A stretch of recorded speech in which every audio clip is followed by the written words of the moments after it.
Sasa mtakumbuka wakati ule wa tarehe 29 na 30 serikali ilitoa tangazo la kutaka watumishi na wanafunzi kuto kurejea shuleni kwa sababu ya hali hiyo ambayo ilijitokeza.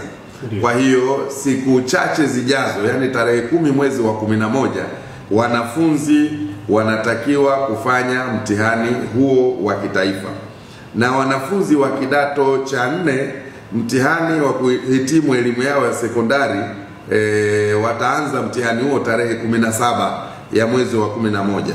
Hivyo natoa rai kwa wazazi wote ambao wanafunzi wanaosoma kuanzia elimu ya awali mpaka elimu ya sekondari kuwarudisha watoto wao shule kuanzia kesho tarehe 6 ili waendelee na masomo na waendelee kujiandaa na mitihani hiyo ya upimaji ya kidato cha pili inayoanza tarehe 10 mwezi wa 11 na mitihani ya kidato cha 4 inayoanza tarehe 17 mwezi wa 11.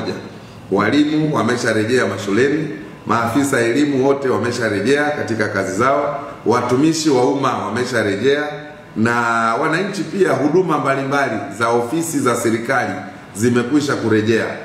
Hali ya usalama ni 100%, kwa hivyo wawarudishe shule, wawafanyie psychological counseling ili warudi shule, na tarehe 10 waanze mtihani wa kidato cha pili, na tarehe 17 mwezi wa 11 basi tuwatakie heri vijana wa kidato cha 4 ili waweze kufanya mitihani yao vizuri, na tukiwa tuna imani kwamba watafaulu pia vizuri licha ya changamoto hii iliyotokea. Serikali watoto hawa watakaporejea shuleni tutakaa nao, tutawafanyia psychological counseling kuwarejeshea kujiamini kwao katika mitihani na kuwajenga kisaikolojia ili waweze kufanya vizuri. Kazi hiyo itafanyika na tuna matumaini makubwa wanafunzi wetu watarejea katika ubora wao.